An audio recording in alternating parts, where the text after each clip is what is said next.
لاہور کے قبرستان کی قبر پر درج یہ تحریر آپ کے پیش نظر ہے، اس کو بار بار پڑھیں، ان لفظوں کے اندر چھپے درد کو محسوس کریں۔ مجھ سے بھی الفاظ نہیں ترتیب دیے جا رہے، نہ جانے اس خاتون پر کیا گزری ہوگی۔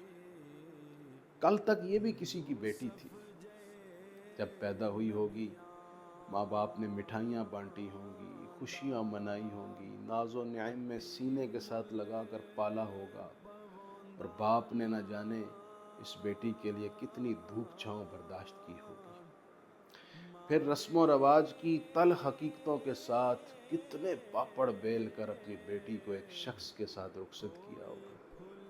اپنے دل کا ٹکڑا کسی کو سونپنا بڑا مشکل ہوتا ہے۔ اس باپ سے پوچھیں جو اپنی بیٹی کو رخصت کرتا ہے، وہ اپنی کل حیات، کل کائنات ایک شخص کو سونپ دیتا ہے۔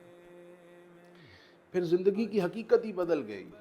جو کچھ ہوا اس تحریر میں ظاہر ہے۔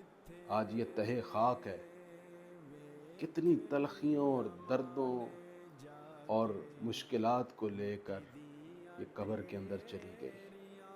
گھر والے جس کرب سے گزرے وہ سارا کرب انہوں نے قبر پر درج کروا دیا۔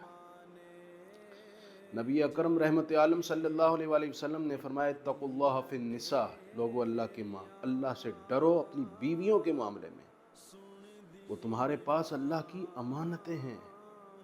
ارے ظالموں، اللہ کی امانت کا اتنا بھی احساس نہیں، اتنا بھی لحاظ نہیں، کیا حشر کر دیا ہے اللہ کی امانتوں کا۔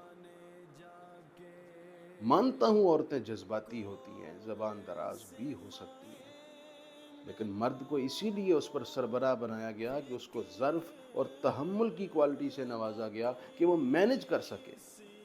جو مینج نہیں کر سکتا، جو ظرف بڑا نہیں رکھتا، اس کو مرد کہلانے کا بھی کوئی حق نہیں پہنچتا۔